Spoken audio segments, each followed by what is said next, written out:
Presidente, eu até não ia me manifestar, mas eu acho muito importante. Ontem nós participamos da reunião da base, um projeto que está vindo para essa casa, em que tem algumas mudanças na lei orgânica e aí o SAMAI vai ter outras atribuições. Eu sempre vou defender que nós tenhamos o máximo que for possível na sociedade de forma comunitária, que tenha ajuda da população. E eu defendo muitas pavimentações comunitárias. Então, com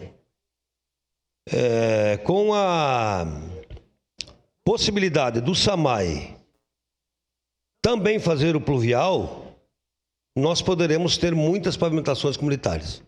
Então, eu parabenizo o governo, eu acho que vai ser um projeto de extrema importância.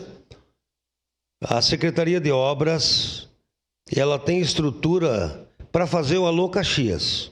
E eu não concordo que a Secretaria de Obras pegue obra grande para fazer saneamento, porque ela precisa cuidar do miúdo, do Alô Caxias. As equipes têm que cuidar das manutenções.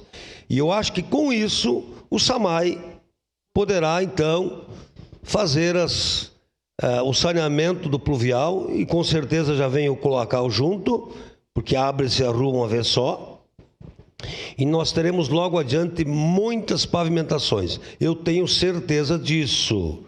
Vejam, tem o marco regulatório que está vindo daqui a alguns anos, e nós, com isso, adiantamos com a possibilidade do SAMAI já ir trabalhando nessas vias que falta também o pluvial. Então, esse projeto logo deverá estar nessa casa e eu, com certeza, estarei defendendo, porque eu acredito, que tenha que ter o SAMAI uma equipe técnica, que tenha que ter estrutura, e que o SAMAI cada vez mais cuide dos resíduos também, e que o SAMAI, que tem estrutura, que é superavitário, continue mais nas mãos do município, continue mais o SAMAI nosso.